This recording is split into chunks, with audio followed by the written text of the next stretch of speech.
Xitayning energiya ombiri deb qaralayotgan Sharqi Turkistondagi Jo'ng'ar o'ymonligida yangidan bayqalgan tabiiy gaz va neft nuqtasi yaqinda rasmiy mahsulot qazishga o'tgan.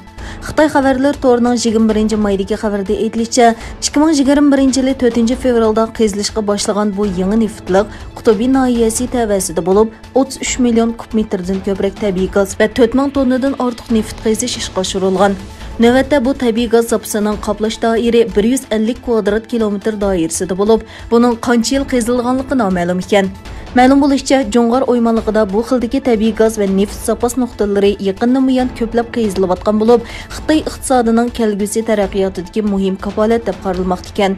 Halbuki muhojiratdagi ba'zi analizchilar Xitoy hukumatining Uyg'urlarni millionlab lagerlarga qamishi hamda irqiy qirg'inchilikni kengaytirishni Sharqi Turkistonning mushu xildagi energiya ombiri bo'lishdagi roliga bog'lamoqda ekan.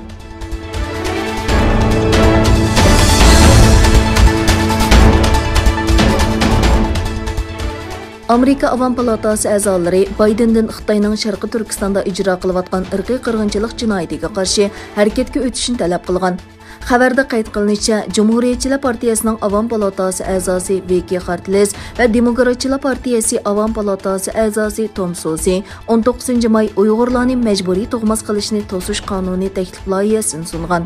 Teklifda Sharqi Turkistonda planliq tug'utni yo'lga qo'yish, Uyg'ur va boshqa millatlarni lagerga qamab, majburiy tug'mas qilish va majburiy bola tushirish qilmishlariga chetilgan Xitoy amaldorlarining mas'uliyatini surishtirish talab qilingan. Taklif sungan ikki parlament a'zosi yana Amerika Avam Palatası ijroiya komiteti Xitoy ishlari bo'limining a'zolari ekan. Bildirilishicha, bu qonun prezidentdan parlamentga Xitoyning Sharqi Turkistonda ijro qilayotgan irqiy qirg'inchilik jinoyatini unumli hal qilish va to'sish uchun tashlangan qadam bosqichlarni o'z ichiga olgan strategiyalik plan topshirishni talab qiladi ekan. Navbatda mazkur qonun loyihasi Avam Palatasining tashqi ishlar va adliya komitetining qarab chiqishiga sunilgan.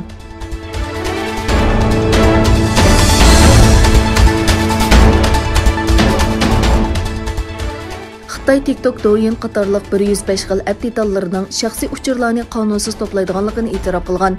Xabarda qayd qilinishicha, 21 may Xitoy tor uchur ishxonasi TikTok, Baidu qatorliq 105 xil app dېتاللىرىدا shaxsiy uchurlarni qonunsiz yig'ish va ishiltish harakatining mavjud ekanligini e'lon qilgan va mazkur shirkatlarni bu xil ahvolni tuzatishga buyurgan.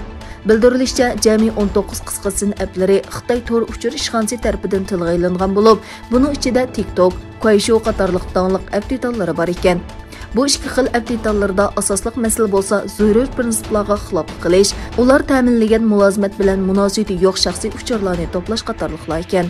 Uningdan boshqa 360 tor ko'rgich va Microsoft Bing tor ko'rgich qatorliq app dېتاللىرىنى o'z ichiga olgan 34 tor ko'rgich va 51 xizmat izlash app dېتاللىرى Xitoy tor uchur ishxonasi tarafidan tilga ilingan. Mazkur app dېتاللىرىدا abonentlarning ruxsatsiz, maxfiy holda uchur yig'ish iqtidori bor ekan. Ma'lum bo'lishicha, Xitoy fuqarolarining shaxsiy uchurlari bo'libmi kun sari moda bo'layotgan chiroy tonish sistemasini xohlagancha qalayimqon ishiltish kishilarning shaxsiy maxfiyatligini qo'g'dashga bo'lgan andishini kuchaytirgan.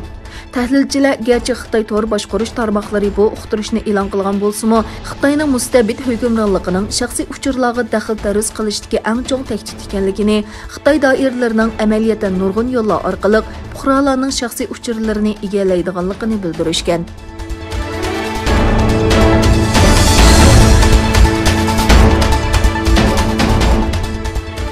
Amerikaning nopuzluq istixborot doiralari Wuhan virusining Xitoyning tajribaxonasidan chiqqanligi haqida yangi hujjatlarning oshkorlanganligini bildirdi. Amerika Tashqi ishlar ministrligi erishgan hujjatlarni asos qilgan chet el matbuotlaridagi xabarlar virus va Xitoy o'tirisidagi munosabatni yana bir qatim kun tartibga keltirdi.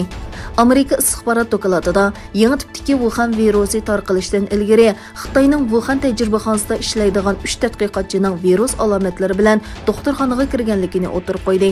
Ismini oshkorlashni xohlamagan bir qism amaldorlar tilga ilingan axborotning qo'llashga tegishli ishonchlik saviyaga ega ekanligini o'tirg'a qo'ydi.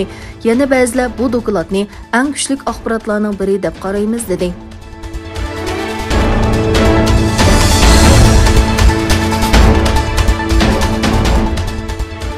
Amerika və Yavropa İttipaقı Belorusiyanın yoluvchilar aeroplanini məcburi qondirish jinoyatiga inkas qaytardi. Yavropa İttipaقı rəhbərləri NATO və Amerika Belorusiyanın Gretsiyadan Litvaga manğan yoluvchilar aeroplanini bomba uqtirishi bahonasi bilan məcburi qondirganligi və öktücü jurnalist Roman Perotavishni qo'lga olganligiga norozilik bildirdi. İgilənişçə Ryanair aviasiya şirketiga təvə aeroplan yakshanba kuni Gretsiyadan Litvaga qarab uçuyotgan bo'lib, Belorusiyaning poytaxti Minskqa qo'nishga majbur bo'lgan.